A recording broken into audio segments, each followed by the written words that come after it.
Hello, hello. This is the Maya Artifact episode number 1477. आजची तारीख आहे ते 25 फरवरी 2019. आता वाजले करीब रात्रीचे 10 वाजले आहे. हा आर्टिफॅक्ट एपिसोड कालचा आहे. काल आपण आर्टिफॅक्ट एपिसोड रेकॉर्ड केला नाही. सो पहिले कालचा आर्टिफॅक्ट एपिसोड रेकॉर्ड करणं इम्पॉर्टंट आहे. काल असं का झालं जेणेकरून तो आर्टिफॅक्ट एपिसोड रेकॉर्ड नाही केला? काल खूप काही झालं. बहुत काही झालं. कालचा moment is one of the special moment. आणि कालचा मोमेंट असं झालं की याच्यामुळे मला असं वाटलं की आपण फॅमिलीला पण थोडासा टाइम द्यायला पाहिजे. युजली मी फॅमिलीला एवढा टाइम देत नाही, बट कसं की कालचा मोमेंट असा एकदम रॅन्डम मोमेंट निघाला ना की याच्यामध्ये नाही का मी आता नेक्स्ट टाइम पासून असे फॅमिली इव्हेंट्स वगैरे राहिले तर मी डिसअपॉइंट नाही करेन आई वडिलांना. मी थांबीन घरी. मित्र तर आहेच. मित्र तर कुठे गेले नाही आहे ऑफकोर्स. बट आई वडील इज ऑल्सो रिअली इम्पॉर्टंट. आई वडील, भाऊ बहीण, it it does feels really special. Yes.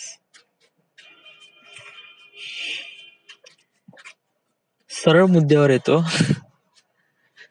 त्या दिवशी काय झालं, रविवारी मी सकाळी उठलो करीब 8 वाजता वगैरे.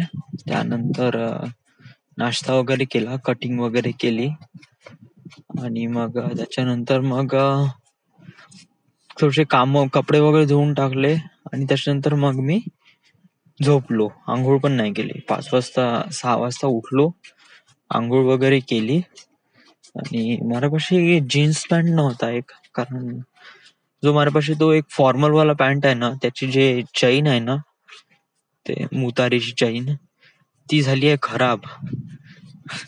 आणि हे मला त्या दिवशी रिअलाइज झालं ऑफिसमध्ये आणि I feel really embarrass about that.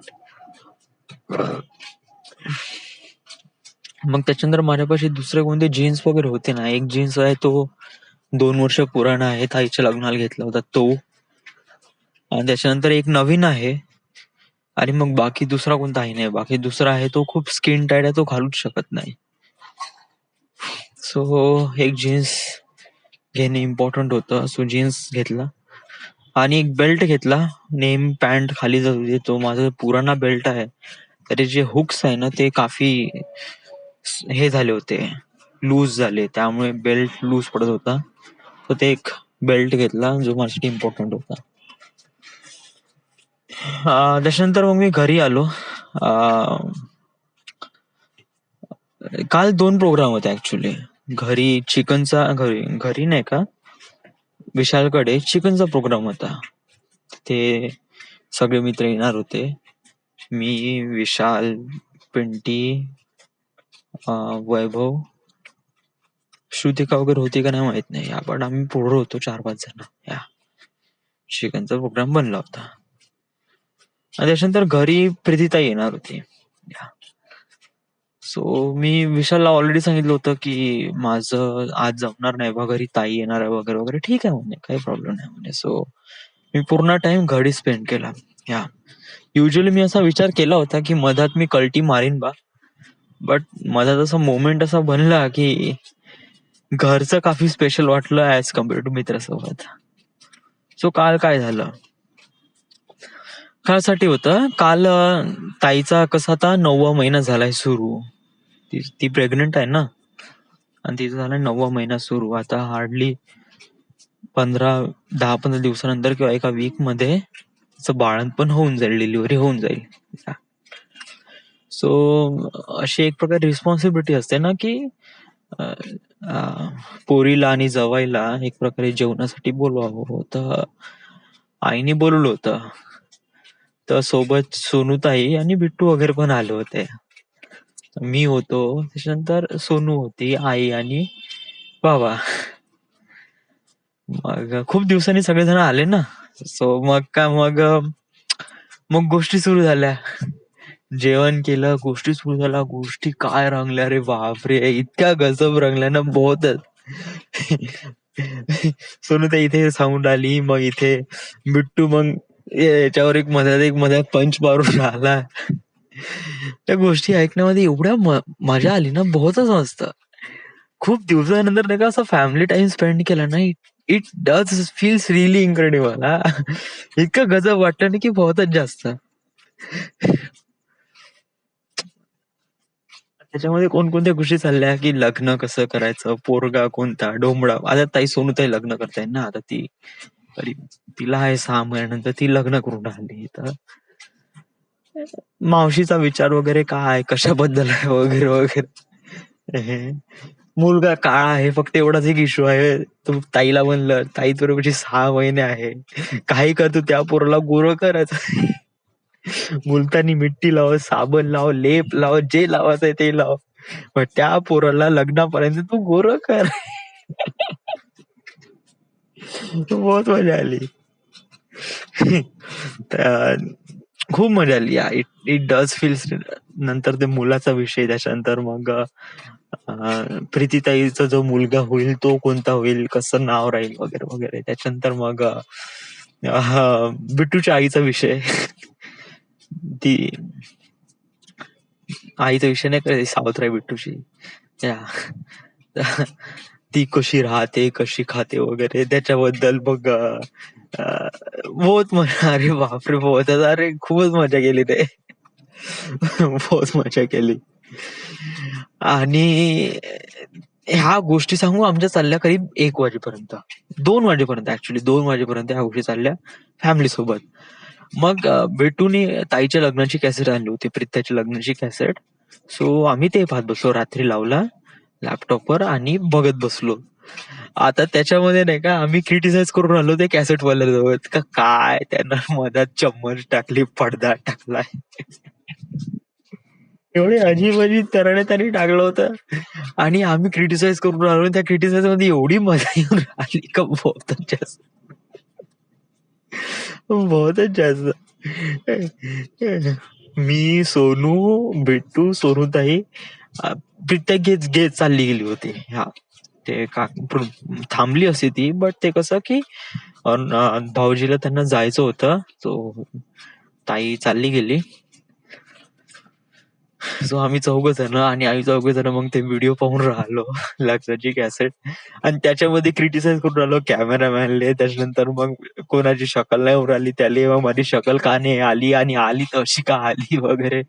त्याच्यातही बहुत मजा. अरे बापरे, एवढी मजा केली ना की खूपच जास्त, बहुतच. सांगू शकत नाही, बहुतच मजा केली.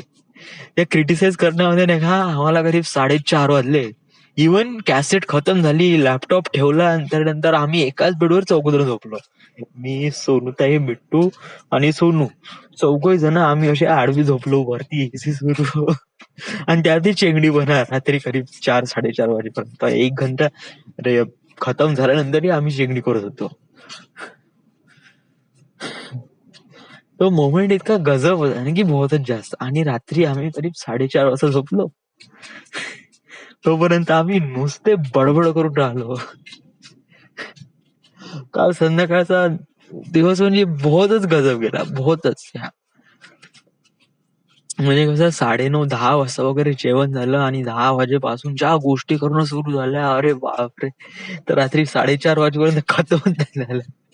बाते अवकाश. It's really amazing. बहुतच. म्हणजे असं वाटलं की चला आता फॅमिली सोबतच टाइम स्पेंड करा. भोकत गेलं ऑफिस, चलो यार. So it does feels really incredible. या इव्हन झालं मला रेकॉर्ड करायचं एकदम लक्षात आलं नाही यार, मी असं रेकॉर्डिंगला लावायला पाहिजे नव्हतं यार मधातच. कारण तो मोमेंटच एवढा गजब होता ना की तो साला रेकॉर्ड करण्यालायकच होता, ऑडिओ रेकॉर्ड. कारण नेक्स्ट टाइम मी जेव्हा ऐकीन ना, तो कसा मग तो मोमेंट पुन्हा एकदम रिलीव्ह होऊन जाते. आता त्या मोमेंट साठी आपण सेल्फी तर नाही काढत बसणार, आणि सेल्फी मध्ये प्रत्येक मोमेंट रिअलाइज होत नाही. ऑडिओ मध्ये कसं न कळता कोणाला आपण एकदा सुरू करून देतो की तो असे ऐकले ना, बहुत गजब वाटते यार. ते माझं लक्षात राहिलं नाही, ते रेकॉर्ड केलं नाही कन्व्हर्सेशन वगैरे, बट करायला पाहिजे नव्हतं. वळवर. बट जो टाइम स्पेंड केला, इट फील्स रिअली इनक्रेडिबल. त्याच्यानंतर मला थोडंसं रिअलाइज झालं यार, कसं आहे की मी मला स्वतःच्या एन्जॉयमेंटसाठी नाही का फॅमिलीला सोडून मित्रांसोबत चालला जातो. बट फॅमिलीसाठी मी स्पेशल असतो ना. या आज मोनू आला तर त्यामुळे आपण सोबत जेवण करू वगैरे, वडिलांसाठी काही ना काहीतरी स्पेशल असते ना. तर याचा मी काही विचार करत नाही. मी जस्ट माझाच विचार करतो का चलो बा मला एन्जॉयमेंटसाठी मला वेळ भेटत नाही. मी मित्रांसोबत टाइम स्पेंड करतो. बट माझ्या फॅमिलीसाठी तर मी आहे ना, आणि माझ्या फॅमिलीसाठी मी स्पेशल आहे. माझ्यासाठी माझे मित्र स्पेशल आहे. त्याचप्रमाणे माझ्या फॅमिलीसाठी मी स्पेशल आहे. तर मी कसं माझ्या स्पेशल गोष्टीसाठी मी कसं मित्रांसोबत जातो. बट समटाईम्स आपल्या फॅमिलीसाठी पण थोडंसं जगायला पाहिजे ना. त्यांना पण वाटते ना, की आपला मुलगा आलाय तर थोडासा टाइम स्पेंड करावा त्यांच्यासोबत, त्याच्यासोबत. मी असं युज्युअली करत नाही, बट मला रिअलाइज झालं काल, की हे आपण गलत करत आहे. समटाईम्स आपल्याला जेव्हा वेळ भेटला, तेव्हा आपण आपल्या फॅमिली सोबत टाइम स्पेंड करायला पाहिजे. It feels really incredible. जर आपण असं करत नाही तर काही गलत नाही आहे, बट ऍटलीस्ट थोडंसं करायला पाहिजे. Family is also really important, right? आणि मला काल रिअलाइज झालं, आणि काल खरंच खूप दिवसानंतर सगळे कझन्स वगैरे आम्ही बोललो, भेटलो आणि मस्त चेंगडीपणा केला. It touch really incredible. असं सांगता येत नाही तो मोमेंट. मग काय 4-4:30 वाजेपर्यंत मग काय झोपलोच नाही. त्याच्यानंतर मग झोपलो तर मग आर्टिफॅक्टचा काही विषयच नाही. So this is it. This is the end. This is the My Artifact episode number 1477. Right now we are at Nagpur, Maharashtra. But काल मी वर्धेला होतो. वर्धा, महाराष्ट्र. Thank you.